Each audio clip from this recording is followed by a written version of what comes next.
কার ঈদ কেমন কাটলো আমাকে একটু বলে যান। হ্যালো এভরিওয়ান, আসসালামু আলাইকুম। আমি আফসানা টুম্পা চলে আসলাম ঈদ ব্লগ নিয়ে।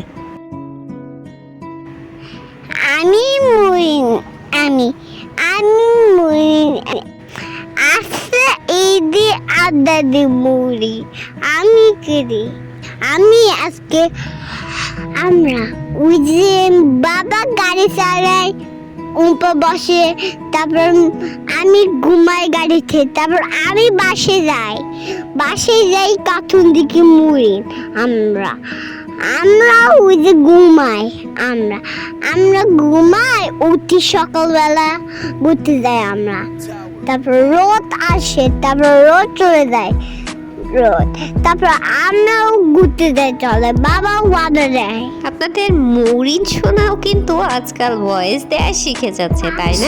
এই ছিল ঈদের আগের দিন রাতের ফুল জ্যাম। আমি কখনো এরকম ভাবিনি, মানে এত বেশি জ্যাম ছিল পুরো রাস্তাঘাট। তার উপরে তো আপনাদের ভাইয়ের ডিউটি ছিল, আর ডিউটি মানেই হচ্ছে তার গাড়িতে ডিউটি। সো ঈদের আগের দিন আমরা এরকমই রাতে কাটাইছি। দেন তারপরে আমি কি করছি, বাসায় আসছি রাত 3টা বাজে, এবং 3টা বাজে রাতে বাসায় আসার পরে আমি আগেই যেটা করেছি, আমার পরের দিন ঈদের জন্য সব কিছু টুকটাক করে আস্তে আস্তে গুছিয়ে নিয়েছি।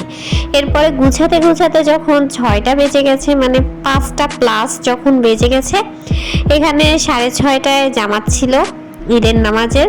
তো ভাবলাম যে আগে থেকে তাহলে 5টা-6টা বেজে যাচ্ছে, আগে থেকে সেমাইটা করে নিই।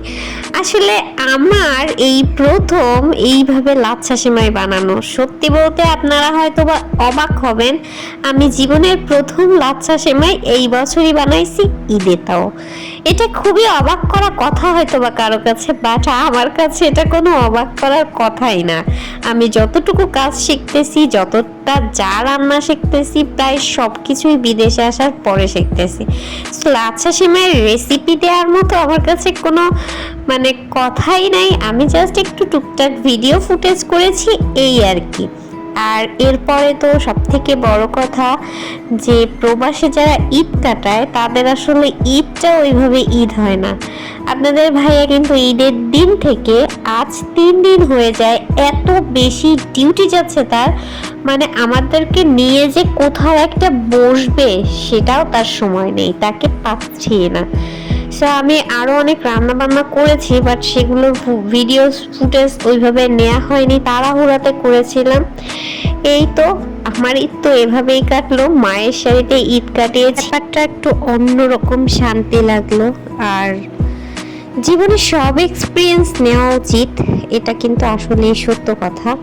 সো জামা কাপড়ের উপরেও ঈদের আনন্দ নির্ভর করে না। আমি অনেক বেশি মিস করেছি আমার ফ্যামিলিকে।